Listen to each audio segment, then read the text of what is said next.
আজকের stock market একদম শান্তভাবে চলেছে, না খুব বাড়ছে না খুব কমছে, মানে বাজার এখন একটু ব্রেক নিচ্ছে। তবে কিছু বড় কোম্পানি ভালো করছে, যেমন টিসিএস আর ইনফোসিস।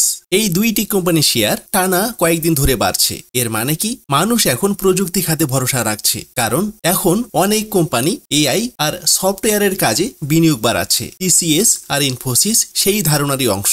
অন্যদিকে আইসিআইসিআই ব্যাংক আর আইসিআইসিআই প্রুডেন্সিয়াল তাদের কর্মীদের জন্য কিছু নতুন শেয়ার দিয়েছে। এটা শোনায় ছোট খবর, কিন্তু ভেতরে বড় বার্তা আছে। এর মানে কোম্পানি বলছে, আমাদের কর্মীরা আমাদের সম্পদ। তারা চায় কর্মীরা কোম্পানির সাফল্যের অংশীদার হোক। এতে কর্মীরা আরো আগ্রহী হয় ভালো কাজ করতে। এখন আসে অন্যদিকে, হুইলপুল আর নেসলে ইন্ডিয়া, এই দুই কোম্পানির শেয়ার আজ কিছুটা কমেছে। কেন কমেছে? সম্ভবত বিক্রি সংখ্যা কম বা খরচ বেড়েছে। কখনো বাজারে এমন হয়, এক খাত বাড়ে আর একটা খাত কমে। এই ওঠানামাটাই স্টক মার্কেটে স্বাভাবিক চলাচল। আজ নিফটি আর সেন্সেক্স সামান্য নিচে গেছে, কিন্তু ভয় পাওয়ার কিছু নেই। এমন দিন প্রায়ই আসে। মার্কেট মানে সবসময় চড়া দাম নয়, বরং পরিবর্তন। সাধারণ বিনিয়োগকারীর জন্য সবচেয়ে দরকারি বিষয় হলো বোঝা। দাম কেন বাড়ছে, কেন কমছে, সেটা বুঝতে পারলে ভয় কমে যায়। যেমন টিসিএস বেড়েছে কারণ টেক খাতে আশা আছে, নেসলে কমেছে কারণ ভোক্তা খাতে চাপ আছে। এই বোঝাটাই হলো বিনিয়োগের আসল জ্ঞান। কেউ যদি শুধু দামের ওঠানামা দেখে, সে বিভ্রান্ত হয়, কিন্তু যে বুঝে দেখে সে সুযোগ খুঁজে নেয়। তাই মনে রাখুন,